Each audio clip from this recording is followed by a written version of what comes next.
एक राजा ने अपने सैनिकों को सड़िद्धक के बीच में एक बड़ी चट्टान रखने के लिए कहा।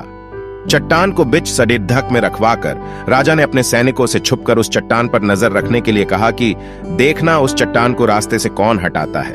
लोग उस जगह पर आते रहे और जाते रहे, लेकिन किसी ने भी उस चट्टान को रास्ते से हटाने की कोशिश नहीं की। उस चट्टान के पास से लोगों के गुजरने वालों में राजा के कुछ करीबी लोग और शहर के बड़े व्यापारी भी शामिल थे, और उनमें से कुछ लोग तो राजा को ही कोसने लगते कि क्या राजा इस चट्टान को भी रास्ते से नहीं हटवा सकता।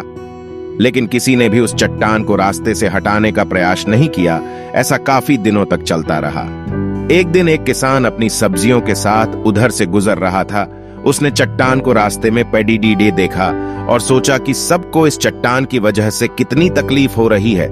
उसने अपनी मजबूत लाठी से उस चट्टान को एक तरफ धकेलने की कोशिश शुरू कर दी। काफी कोशिश के बाद वह उसे सड़िद्धक से हटाने में कामयाब हो गया। चट्टान रास्ते से हटाने के बाद किसान अपनी सब्जियों को उठाकर जाने ही वाला था कि अचानक उसकी नजर एक पोटली पर गई जो ठीक उसी जगह पड़ी थी जहां से उसने वह चट्टान हटाए थे। उसने उस पोटली को खोलकर देखा तो उसमें सोने के कई सिक्के थे, और उन सिक्कों के साथ राजा का एक संदेश भी था जिसमें लिखा था कि ये सोने के सिक्के उनके लिए है जो इस चट्टान को रास्ते से हटाएगा। दोस्तों, बिल्कुल ठीक इसी तरह हम सबके लाइफ में भी कई परेशानियां आती है।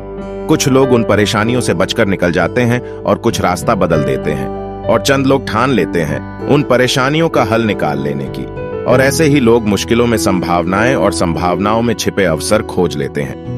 मजबूत इरादे और नेक दिल के साथ किए गए कोशिशों के परिणाम हमेशा ही अच्छे आते हैं। इसीलिए जीवन के परेशानियों से घबराओ मत, बल्कि उन परेशानियों को हल करने की कोशिश करते हुए जीवन सफर में आगे बढ़ते रहो।